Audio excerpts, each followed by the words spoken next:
Hi everyone, let's do the configuration of dynamic SNAT. What is basically the meaning of SNAT is that the network address translation in which the source IP address like the packet generated from 192.168.10.2 or 192.168.10.3, when the data forwarded from these two PCs passes through the firewall, so the source IP address will be replaced by an IP address provided over the port number 1, and that is a pool of IP. Pool of IP. That it means I will provide the two IP address over here. So when the packet will be forwarded to the internet or forwarded to the wide area network, so the source IP address will no longer work over there. So a specific IP address pool will be allotted. In that pool of IP address, I'm going to choose two IP addresses. So that IP addresses are basically 192.168.130 and 192.168.92.131. So these two IP address will be used as the source IP address will replace these IP address from the header. Okay. So this is the pool of IP address we are going to provide to the firewall. Okay. Once the packet will be passed through, the source IP address will be replaced by the source IP address provided here among these two. Okay. Now, what do we have? We have two PCs in the topology, and to check the target to verify the ping command, we have a router over here, and in the trace route or in debug, we are going to verify the packet forwarding. Okay. So first of all, what we are going to do, we are going to do the configuration of static route over the firewall. Then we will do the configuration of SNAT. So let's start with that. So I'm going to firewall and let's do the configuration of static route over here for both of these routes.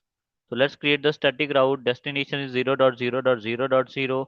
Gateway is 192.168.92.2 connected to the wide area network. Let's go click over OK. Let's do one more static default route, that is destination 0.0.0.0. Gateways 192.168.92.135. That is also connected to the wide area network. Here we can see that router is having IP address 192.168.92.135. So I have used both the gateways over here so that internal network can able to ping both of these. Okay. Now in firewall, let's go to policy and object. Well, IP address is already provided over here to the wide area network as well as local area network. Let's create the security policies for the dynamic SNAT. So I will click over create new. Name is LAN to WAN dynamic SNAT. Okay, dynamic source net. Incoming interface is the local area network, and the outgoing interface will be the wide area network. Source will be all. Okay, in destination going to allow all for the same. Okay, the services will be all. I'm going to allow HTTP, HTTPS everywhere. Okay. Now the question is that for dynamic SNAT, I'm going to use this configuration. I'm going to use the dynamic pool IP address. Pool means the group of IP addresses. So I'm going to create a pool of IP. Okay. Pool. This is 192.168. So I can give any name like 131, 130, and 131. Any name can be given. The main configuration is over here. So I'm going to provide two pool of IP address 192.168.92.130 and 192.168.92.131. So I'm going to allot two IP addresses for the dynamic SNAT. Okay. Now let's add this pool of IP address over here. So once the pool will be added, the IP address will be automatically added for the same. Here we have just configured dynamic SNAT. Okay.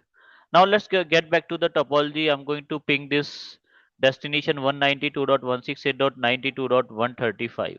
So when I will ping this 192.168.92.135, the packet will be reached to the router. So let's go to the router and check the configuration. Okay. Well, there is an issue over here, the duplex issue because of CDP protocol. So let's go to global configuration mode and disable the CDP protocol. So interface, this is F0 slash 0 no CDP enable. So by this command, the duplex issue will be solved. Now I will put a command over here. I will put a command over here that is debug in privilege mode basically.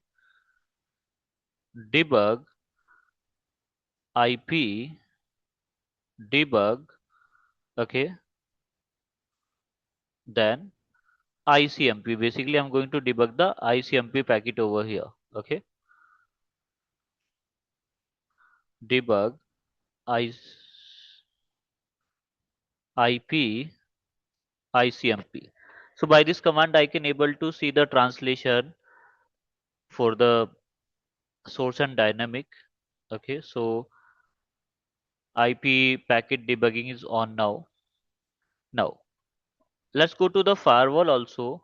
On firewall CLI, I can able to see the translations. Okay, let me log into the firewall and let's see how does the translation work. So how I can ping this destination? What is the procedure to ping a destination? So this is how I can ping the destination 192.168.92.135. Now what is the role of SNAT over here? So let us assume this is our packet, ICMP packet, in which the source is 192.168.9.2, destination is 192.168.92.135. Okay, let's talk about how does the ICMP packet forwarded from source to destination and what will be the translation replacement of IP address will be there. So ICMP packet will be forwarded to the destination just like this. When it will be reached to the firewall, the IP address of source 192.168.10.2 will be replaced by any of these IP address. Okay, so let me replace this one. This is 192.168.10.2 and it will be replaced by 192.168.92.130 or either 131. Then the packet will be reached to the destination and can able to get response back. When the packet will be again forwarded through the firewall, the source IP address will again change. Well, this is the destination IP address now, so it will become again 10.2. So this is how a packet forwarded inside the network address translation. This is how the translations will be work. Let me show you the translation. Let me go to the PC now. And in FortiGate firewall, let me do one thing. In firewall policy, let us allow all the sessions. Okay. Now, let's go to my VPC and try to ping the destination 192.168.92.135. Here we can see we are getting the response over here. Okay. So let me do that again by putting, so I will put a command -t over here. So that will be continuous ping to the destination. Now it's time to go to the router and here we can see that I'm getting the response.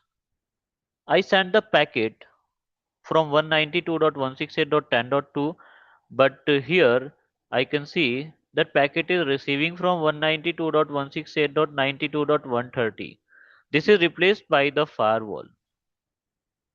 This is called SNAT translation. Okay, let's go to the firewall CLI and put the command that is get system session list. In this system session list, I can able to see that the IP address 192.168.10.2 replaced by 192.168.92.130, and destination will remain same. So the IP address 192.168.92 10.2 will be replaced by 192.168.92.130 in the source. Okay, and when the packet will be get back in the same reverse will be done. Okay, now let me ping from other PC for the from the Windows PC. Let's try to ping over there. So I have CMD command prompt over here. Let's ping the destination by 192.168.92.135. I will put a command -t, that will be continuous transfer of data. So the multiple sessions will be created in between them. So both of these are pinging now. Here we can see that VPC is pinging as well as the Windows PC is pinging at the same time. Now let's go to the firewall and check the sessions. Here we can see that 192.168.10.3 replaced by 192.168.92.131 and 192.168.10.2 replaced by 192.168.92.130. So the pool of IP addresses are replacing the IP from the source from both the sides. Okay, when the traffic will be passed through the firewall on port 1, this translation will be done. Okay, we can also verify via logs and reports. So let's go to the forward traffic now. So here we can see that the translations are coming. So 192.168.10.3 and 10.2 both are forwarding the packet at the same time. So here we can see the source IP is 192.168.10.2 replaced by the IP address 192.168.92.130 when forwarded through the firewall, and destination will remain same. The same destination will be there 192.168.92.135. So dear all, this is how the dynamic SNAT works. If you have any confusion, you can ask me in the comments. Have a nice day.